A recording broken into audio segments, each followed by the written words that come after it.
तो स्टार्ट करते हैं लेक्चर 3 आयनिक का। थोड़ा सा पार्ट बाकी है, उसको निपटा लेते हैं।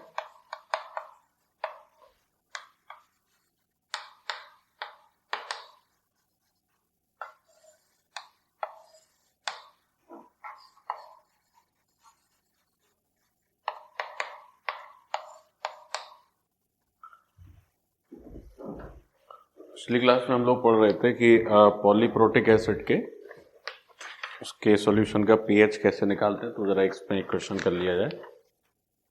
ठीक है,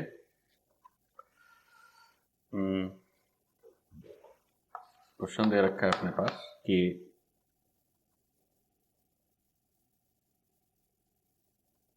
अपने पास एक सॉल्यूशन है। जैसे आपसे कहा गया कि find pH of a solution, find pH of a solution of. इस सॉल्यूशन में दो चीजें हैं। First of all there is 50 ml of 0.05 molar Na2CO3, ये फर्स्ट कंपोनेंट है। And the second component is 40 ml of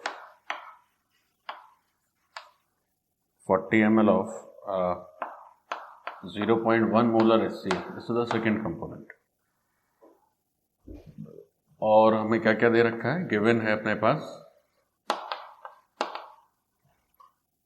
Ka1 दिया है रफली 10 to the power -6 and Ka2 is given as 10 to the power -10। Okay, हमें इसको solve करना है।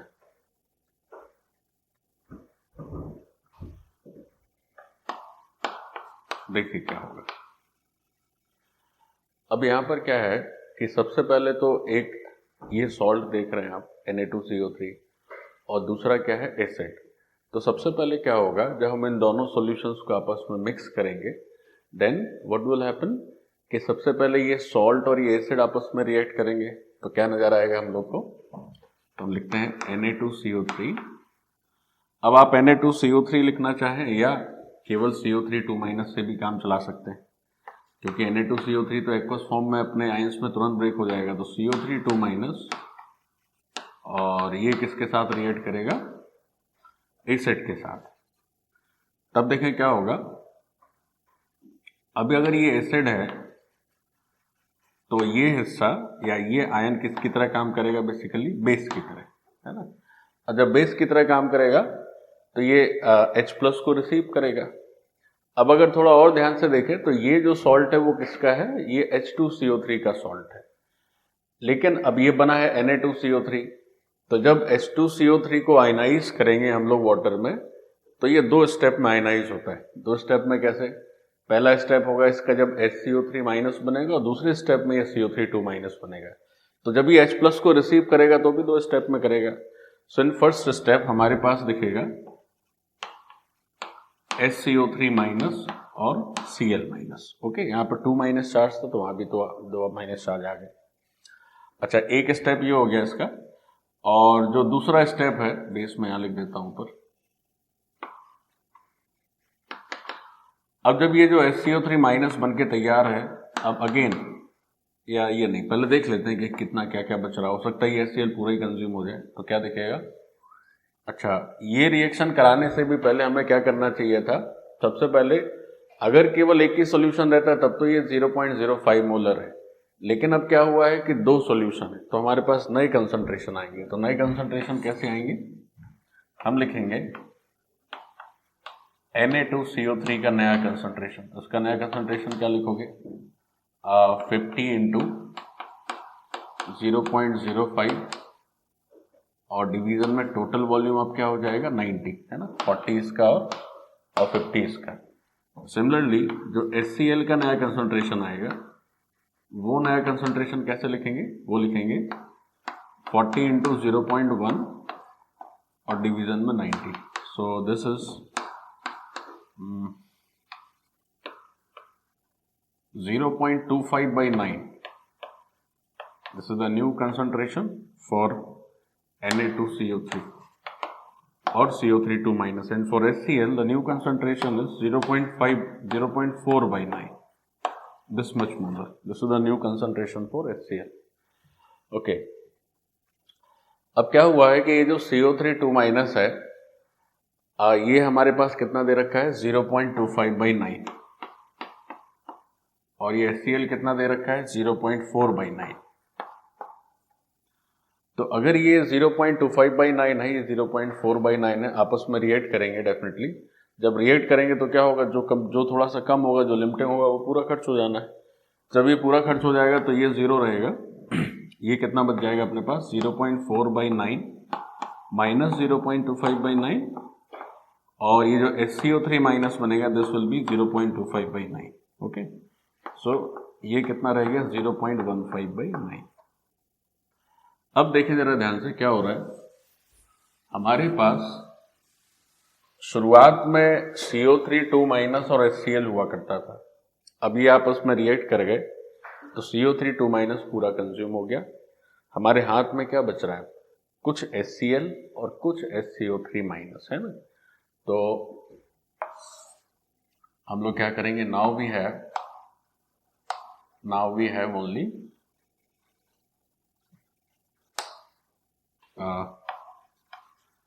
HCl और HCl का कितना मोलर दिख रहा है अपने को 0.15/9 molar and second thing is 0.25/9 molar HCO3 minus. अभी भी क्या है कि अभी भी अपने पास ये सॉल्ट बच जा रहा है और ये सॉल्ट इसलिए बोल रहा हूं क्योंकि इसके साथ क्या आ जाएगा Na आ जाएगा और ये एक एसिड भी बच जा रहा है। तो सॉल्ट का जो एनायन अगेन क्या करेगा, बेस की तरह रिएक्ट करेगा, तो फिर से एक एसिड बेस रिएक्शन होगी, लेकिन वो एसिड बेस रिएक्शन अब कौन सी हो जाएगी, वो एसिड बेस रिएक्शन हो जाएगी HCO3। This is the first reaction, this is the second reaction. HCO3 minus plus HCl gives, अब ये कंप्लीट एक और, ये बेस है तो H प्लस को एक्सेप्ट कर लेगा तो कंप्लीट H2CO3 हो जाना है और सामने Cl माइनस आ जाना है। ठीक है, अब यहाँ क्या था भाई, HCO3 2 माइनस का 0.25/9 और HCl था 0.15/9। अब इसको तो हम लोग हटा देते हैं, इसको तो हम लोग कर ही लिए।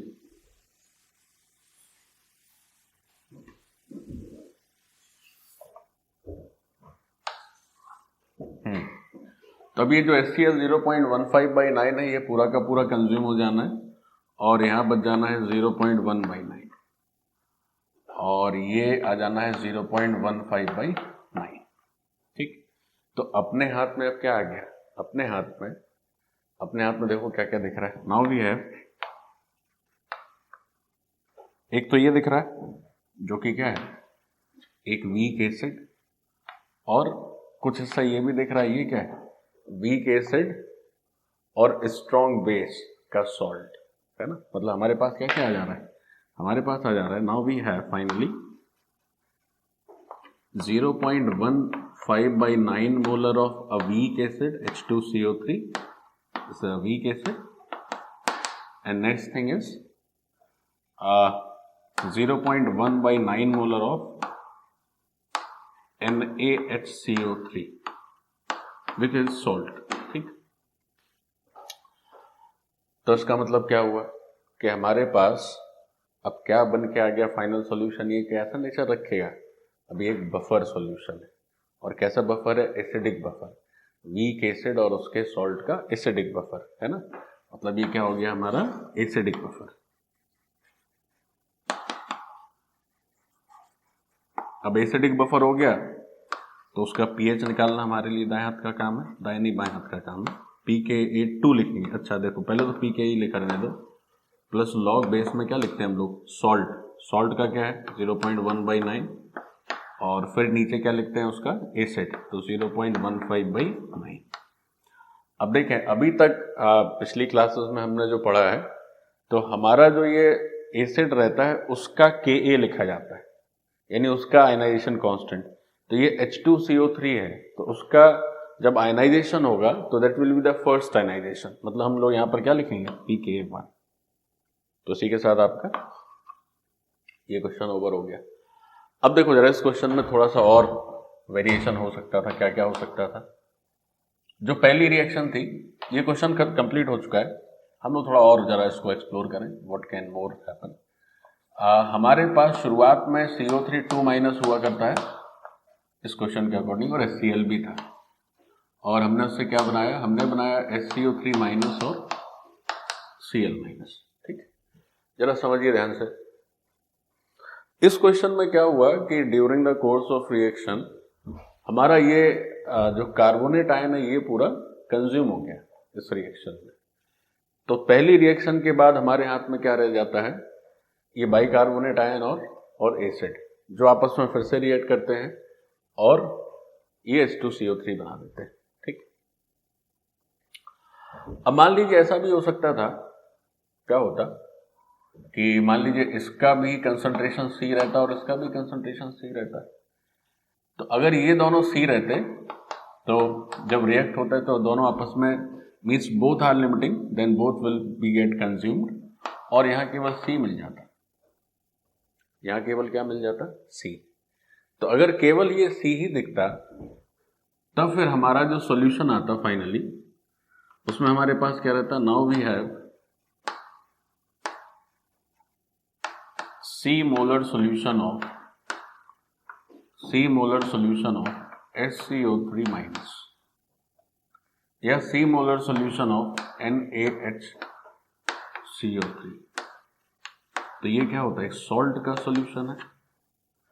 जैसे हम लोग पढ़े हैं कि अगर हमारे पास सॉल्ट के सॉल्यूशन रहते हैं तो उसका हाइड्रोलिसिस होता है कुछ कुछ सॉल्ट्स का। तो ये जो सॉल्ट है इसका एक आयन तो क्या है भाई, एक आयन तो इसका Na+ है, ये तो स्पेक्टेटर हो जाएगा, और ये क्या होगा, हाइड्रोलाइज होगा।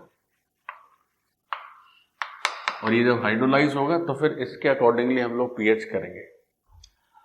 अब ये थोड़ा जो ये सॉल्ट है ये हम लोग पढ़े नहीं, अभी मैं आपको थोड़ी देर में बताता हूँ। ये क्या है, ये एम्फीप्रोटिक सॉल्ट है ना, ये क्या है, एम्फीप्रोटिक। एम्फीप्रोटिक बताया था मैंने क्या होता है, एम्फीप्रोटिक में बताया था हमने कि जो H+ दे भी सके H+ ले भी सके, है ना। तो इसका pH निकालने का थोड़ा अलग मेथड है, अभी हम लोग डिस्कस करेंगे। बट द सेम क्वेश्चन ऐसा भी हो सकता था कि दोनों ही कंज्यूम हो जाते हैं। तो इसको केस 2 लिख लेते हैं, केस फर्स्ट तो क्वेश्चन ही मान लेते हैं। एक और काम भी हो सकता था, क्या, केस 3। तीसरी परिस्थिति में क्या हो सकता था कि इस रिएक्शन में अभी हमने देखा था क्या था कि ये CO3 2- कंज्यूम हो गया पहले केस में जो एक्चुअल क्वेश्चन था। दूसरे में हमने कहा कि भाई दोनों कंज्यूम हो जाए, दोनों लिमिटिंग हो जाए। अब तीसरे में ऐसा करते हैं कि इस तरह के कंसंट्रेशन रहे आपके पास, ये बच जाए और ये कंज्यूम हो जाए, HCl ही कंज्यूम हो गया।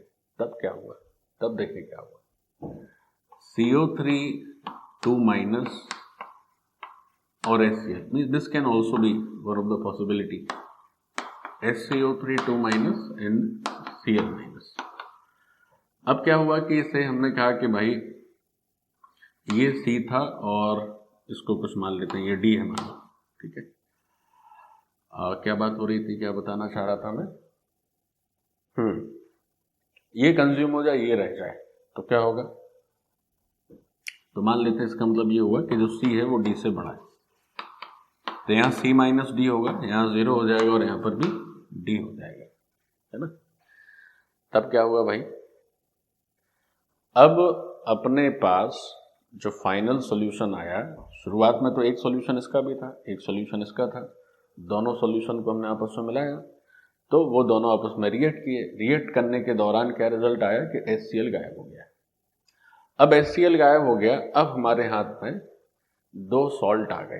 कौन कौन से सॉल्ट, एक सॉल्ट आ गया ये CO3 2- का, और दूसरा सॉल्ट किसका आ गया, HCO3 2- का, सॉरी HCO3- का सॉल्ट। अब एक ही सॉल्यूशन में दो सॉल्ट हैं, तब फिर इसका pH कैसे निकाला जाए, तब देखें हम कैसे करेंगे।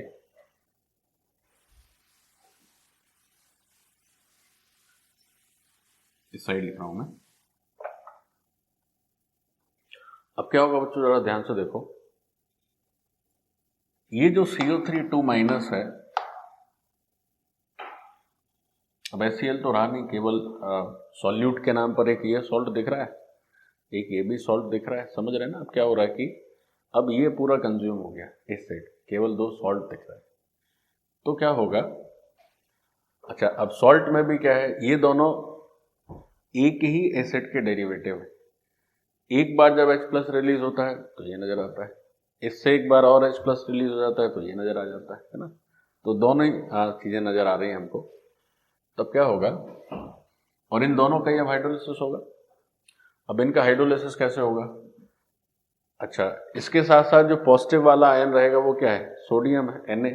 तो Na तो स्पेक्टेटर की तरह खड़ा रहेगा, उसका तो पेरेंट NaOH बहुत मजबूत है, इसी का पेरेंट कमजोर है और उसका ही पेरेंट कमजोर है, ठीक। अच्छा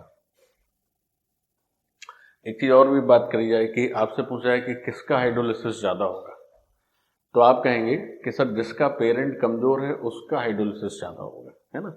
हमारे पास क्या है, थोड़ा मैं और लिख देता हूं। नाउ वी हैव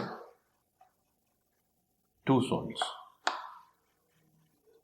2 सॉल्ट्स कौन कौन से 2 सॉल्ट्स हैं, एक तो है Na2CO3 और दूसरा सॉल्ट क्या है, NaHCO3, ठीक। इसका पेरेंट क्या है, H2CO3 और इसका पेरेंट क्या है, क्या बोलूंगा मैं, इसका पेरेंट है H2CO3, इसका पेरेंट ये ऐसे कर लीजिए, इसका जो ये वाला पोर्शन है, ये वाला पोर्शन क्या हो जाएगा Na प्लस, और ये पोर्शन क्या हो जाएगा HCO3 माइनस, है ना। तो इस पोर्शन का जो पेरेंट है वो है आपका H2CO3, और यहां से क्या निकलेगा CO3 2 माइनस, और इसका पेरेंट क्या है HCO3। अब एक बात और, किसका पेरेंट ज्यादा वीक है, तो जिसका पेरेंट ज्यादा वीक होता है उसी का हाइड्रोलिसिस बेहतरीन होता है। तो डेफिनेटली ये एसिड है, ये एक बार HCO3 माइनस, इसका ये जो पेरेंट है, ये जो एसिड है, ये एक्चुअल एसिड है, इसका एक बार आयनाइजेशन होगा तब ये नया पार्ट बनेगा। अब इससे H प्लस निकालना मुश्किल है in comparison to this acid, ये आराम से आयनाइज हो जाएगा, ये थोड़ा मुश्किल से आयनाइज होगा, है ना। इसका मतलब ये हो गया कि ये जो पेरेंट है दूसरे वाले का, ये वीकर है।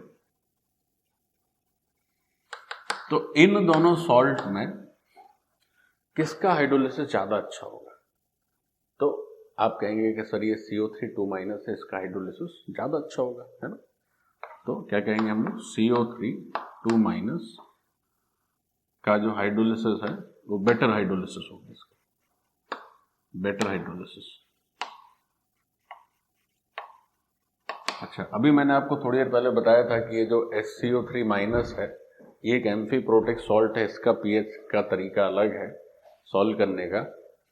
लेकिन अब यहां पर क्या है कि CO3 2 माइनस है, तो इसी के हाइड्रोलिसिस के अकॉर्डिंगली इसका पीएच गवर्न होगा। देखो जरा मैं बताता हूं कैसे, समझे। CO3 2 माइनस जब H2O से रिएक्ट करेगा तो बनाएगा HCO3 माइनस और OH माइनस, ठीक है जी। और फिर HCO3 माइनस अगेन H2O से रिएक्ट करेगा, तब क्या होगा, ये H2CO3 बना देगा और OH माइनस। समझे इस बात को। अगर ये HCO3 माइनस अकेला हो, इसके साथ CO3 2 माइनस ना हो, तो ये H प्लस रिलीज भी कर सकता है। तो H प्लस रिलीज करेगा तो इस रिएक्शन, ये रिएक्शन उल्टी हो जाएगी। H प्लस रिलीज करेगा तो ये CO3 2 माइनस बना देगा, तो ये एसिड की तरह काम करेगा। और ये H प्लस एक्सेप्ट भी कर सकता है, तो फिर ये बेस की तरह भी काम करेगा। लेकिन यहां पर क्या है, क्योंकि एक CO3 2 माइनस भी है, तो इसकी वो रिएक्शन जिसमें ये H प्लस रिलीज करेगा वो नहीं हो पाएगी, क्योंकि H प्लस रिलीज करके तो इसी को बनाना है, और ये पहले से प्रेजेंट है, तो इसका ही हाइड्रोलिसिस ज्यादा मजबूत होगा, तो उसका जो रिवर्स रिएक्शन है वो उतना इफेक्टिव नहीं होगा, है ना। HCO3 माइनस अगर इकलौता ही सॉल्ट है तो पीएच कैसे निकालते हैं मैं बताता हूं इस क्वेश्चन के बाद आपको। तो अब क्या होगा, देखो CO3 2 माइनस का कितना आया यहाँ पर कंसंट्रेशन, C माइनस डी, इसको कुछ लिख लेते हैं C डैश, ठीक है। और वो तो D है ही, तो यहाँ पर हमने लिखा, थोड़ा अलग से लिख देता हूँ, C डैश और ये D। तो C डैश में से X रिलीज हुआ, तो यहाँ क्या मिल गया अपने को, D प्लस X और X, ओके। अच्छा, यहाँ जो SCO3 माइनस आया है वो वहीं से आया पड़ोस से, तो D प्लस एक्स, इसमें से Y निकलेगा, तो यहाँ बनेगा Y और यहाँ भी Y। अब कॉमन आयन हमारे मित्र हैं तो कॉमन आयन को ध्यान देना जरूरी है। तो D plus x minus y है, तो यहाँ भी अपने को माइनस वाई करना होगा, और यहाँ अपने को x प्लस वाई करना होगा, और यहाँ पर अपने को y प्लस एक्स करना होगा। समझ गया बात को? तो ये फाइनल एनालिसिस हुआ, ये हाइड्रोलिसिस हो गया। अब हमें क्या करना था, इसका पीएच बताना है। तब पीएच कैसे बताएंगे, तो पीएच तो नहीं, यहां तो डायरेक्ट पीओएच आ जाएगा भाई। तो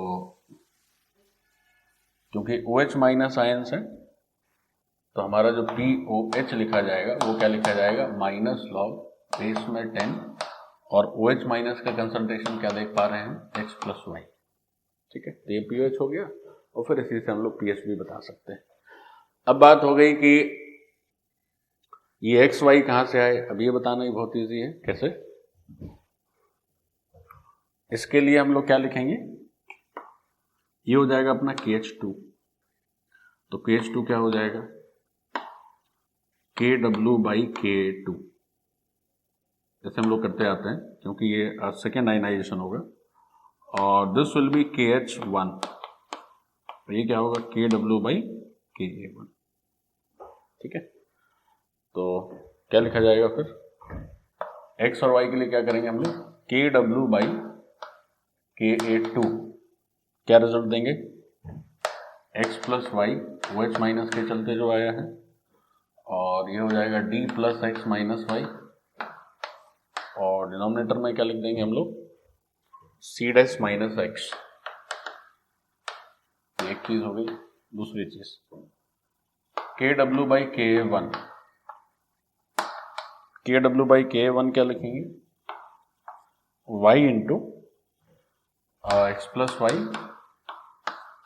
and denominator would be D plus x minus Y.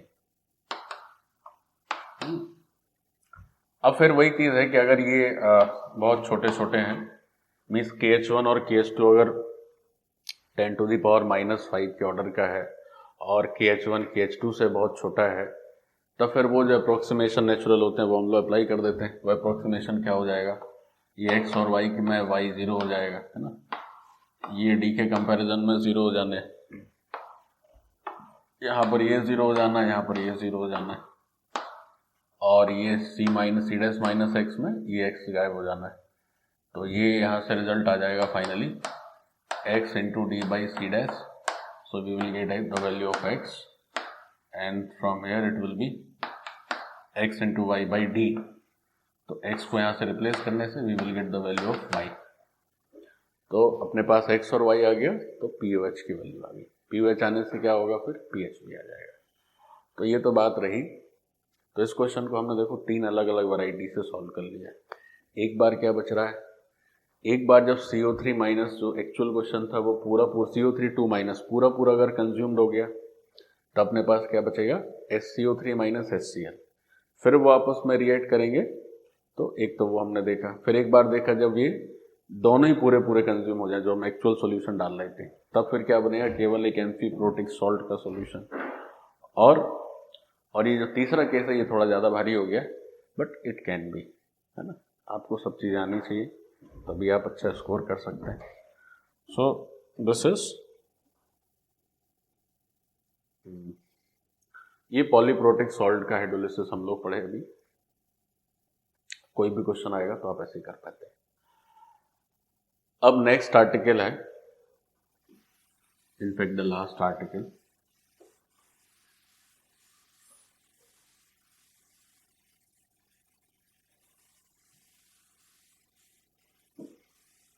वो देखें क्या है।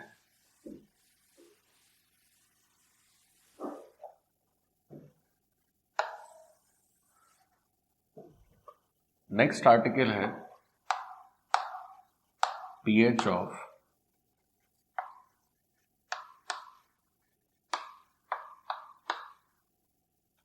Amphiprotic salt solution.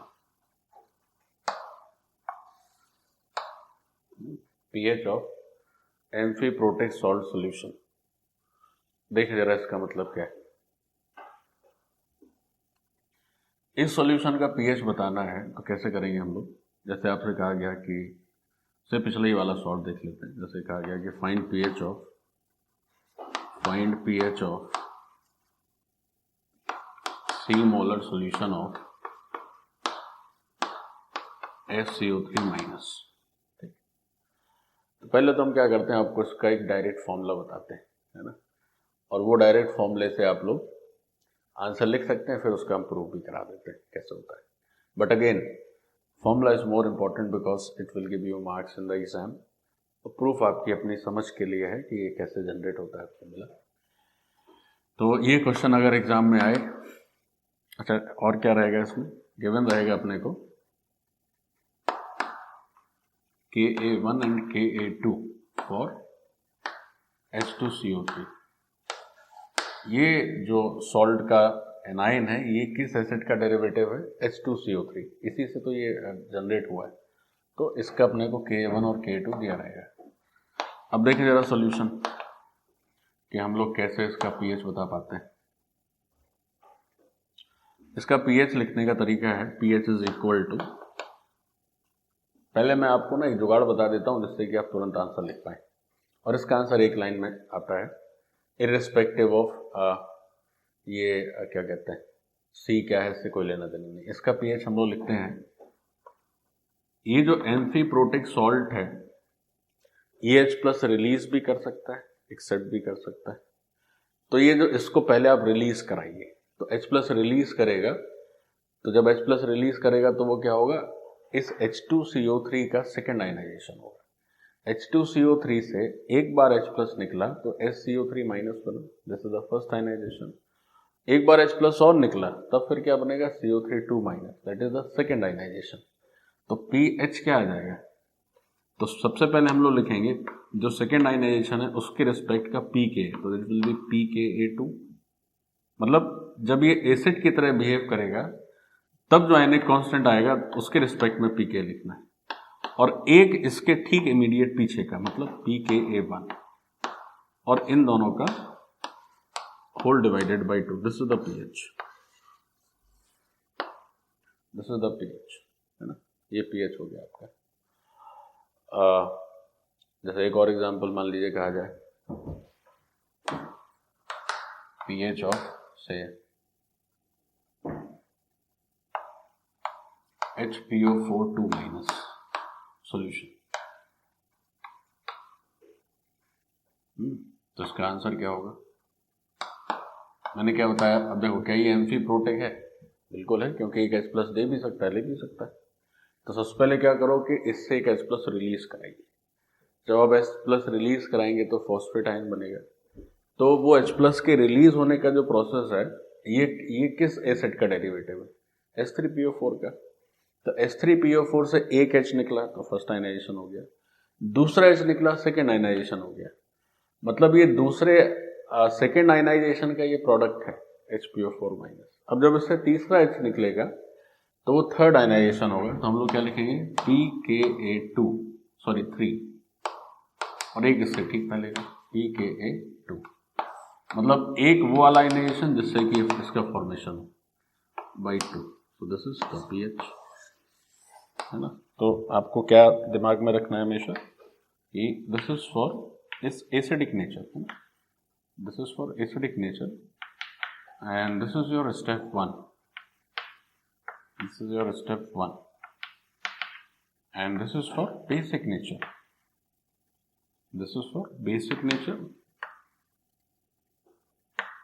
And this is your step 2। पहले आप क्या करेंगे, स्टेप 1 वाले pKa को लिखेंगे। स्टेप 1 का pK मतलब जो एसिडिक नेचर का है, फिर स्टेप 2 के पी के को लिखेंगे जो कि बेसिक नेचर का है। तो ये हो गया आपका पीएच। तो आपकी पीएच की वैल्यू आ गई एम्फीप्रोटिक सॉल्ट की। एम्फीप्रोटिक सॉल्ट का पीएच उस सॉल्यूशन के कंसंट्रेशन पे निर्भर नहीं करता। ठीक उसी तरह से जैसे कि हम लोगों ने पढ़ा होगा, आपको याद है कि एक ऐसा सॉल्ट जिसके दोनों ही पेरेंट वीक हो, जिसके दोनों ही पेरेंट वीक हो, उसके पीएच का फॉर्मूला क्या लिखे थे? हम लोग लिखे थे 1/2 pKw plus pKa minus pKb। उसमें कहीं C का नाम नहीं आया था, कहीं C का जिक्र नहीं था। तो ये उस सॉल्ट के पीएच का फॉर्मूला है जिसके दोनों पेरेंट वीक हैं, है ना। अच्छा, तो ऐसे ही सेम इसी तरह से अगर एम्फीप्रोटिक सॉल्ट है तो उसके भी पीएच में इस C का कोई योगदान नहीं है। C मतलब जो उसका सॉल्ट का सोल्यूशन है। तो अगर दिया हो तो अच्छी बात है, नहीं भी दिया हो तो अच्छी बात है। अब सवाल आता है कि सर ये कैसे हो जाता है, इन दोनों को ऐड करके आप 2 से कैसे डिवाइड कर दिए, है ना।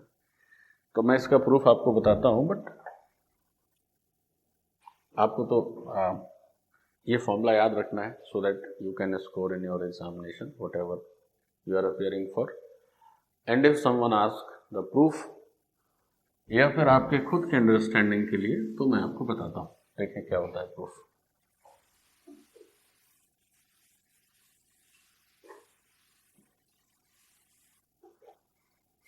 देखो इसका प्रूफ क्या है। इसका प्रूफ क्या है कि जैसे आपसे कहा जाए कि फाइंड पीएच ऑफ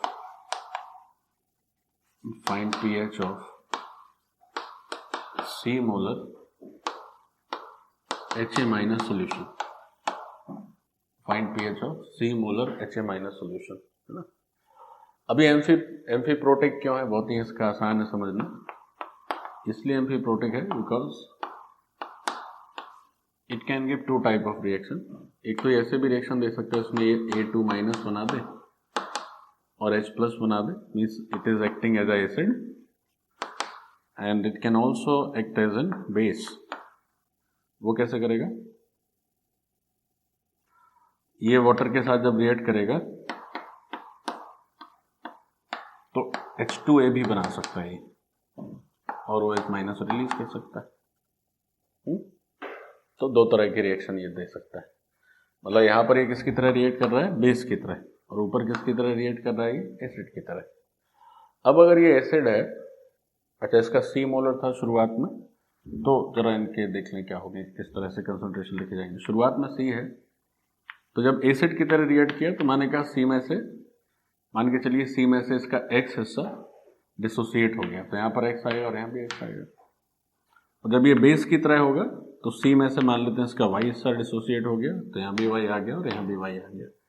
अगेन एक सॉल्यूशन में एक आयन का एक ही कंसंट्रेशन हो सकता है, तो HA माइनस का जो कंसंट्रेशन फाइनल बचेगा उसको लिए हम लोग क्या करेंगे? कॉमन आयन का उपयोग करेंगे और यहाँ पर माइनस X कर देंगे। Again A2 minus will be, अब तो एक ही जगह है और OH सब कुछ एक ही एक जगह है और कहीं कॉमन आयन की जरूरत नहीं है, केवल इसी में थी सो मैंने लिख दी। अब देखें, हमें चाहिए पीएच। समझो रहा ध्यान से पीएच कैसे बताया जाए।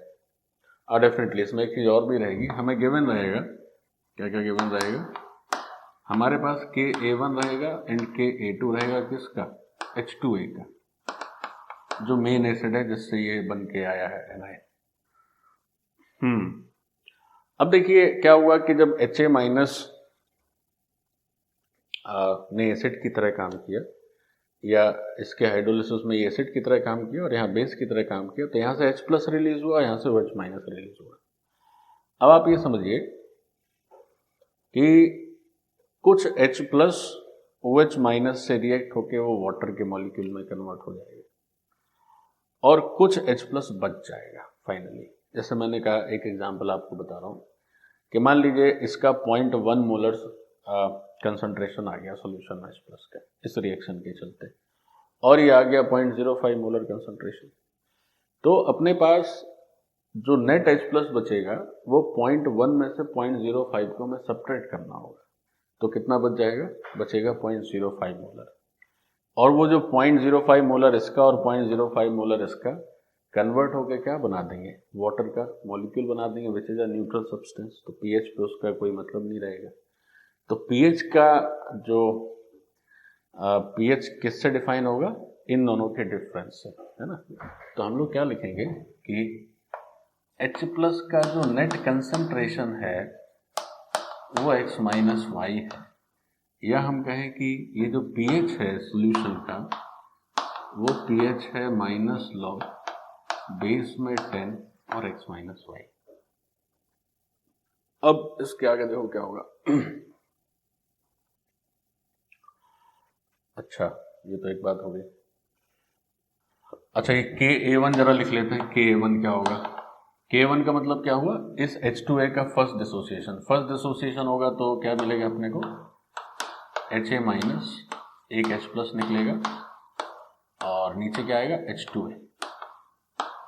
Similarly Ka2 is what, Ha minus का डिसोसिएशन, तो वो तो यहाँ लिखा ही हुआ Ha माइनस का डिसोसिएशन, तो A2 माइनस H प्लस और नीचे क्या आएगा, नीचे आएगा आपके Ha माइनस। ठीक है जी।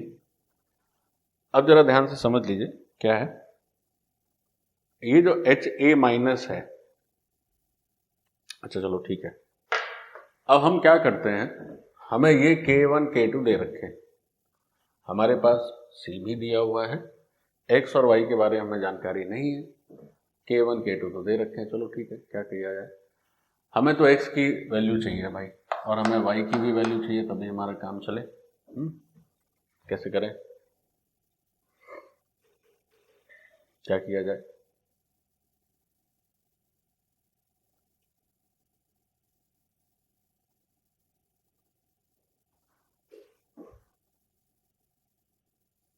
देखो ऐसे करते हैं कि इस सिस्टम में जो H प्लस का कंसंट्रेशन है वो तो X है। H प्लस का कंसंट्रेशन क्या है, X, मतलब ये भी X है और ये भी तुम्हारा X है। अच्छा, और क्या क्या है, अच्छा A2 माइनस भी X ही है, मतलब इन दोनों का कंसंट्रेशन सेम है। तो ये जो दूसरा K2 है वो तो K2 दिख ही रहा है, और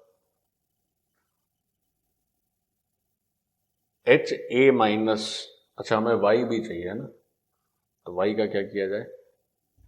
अच्छा Y है H2A का कंसंट्रेशन Y है ना, मतलब ये Y है तुम्हारा, जो OH माइनस का कंसंट्रेशन है वही तो H2A का कंसंट्रेशन है, तो वो तुम्हारा Y है।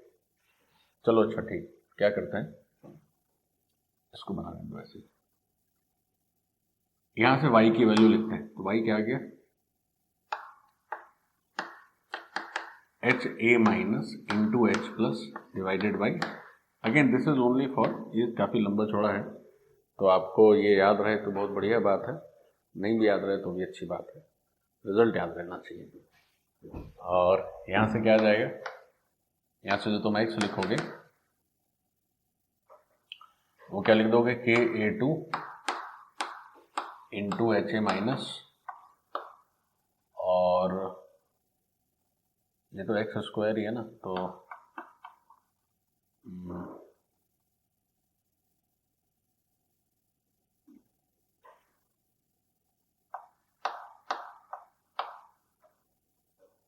क्या किया जाए,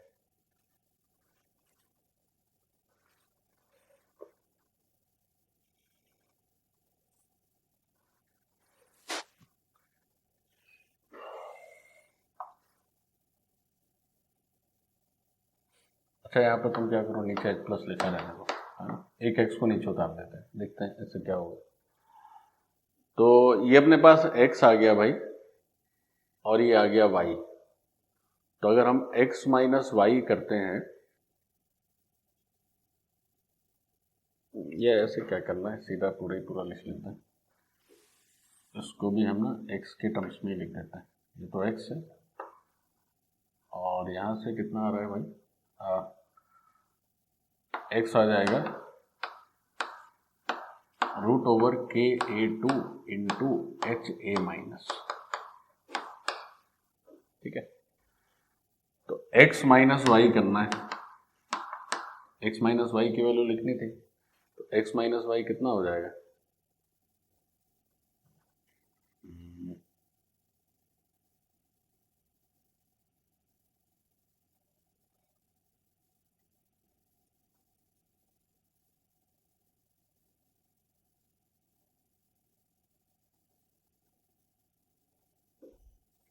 बन नहीं पा रही है बात, रूट ना लगाए तो एक्स स्क्वायर ही लिखा रहने दें इसको। तो यहां से भी एच ए माइनस आएगा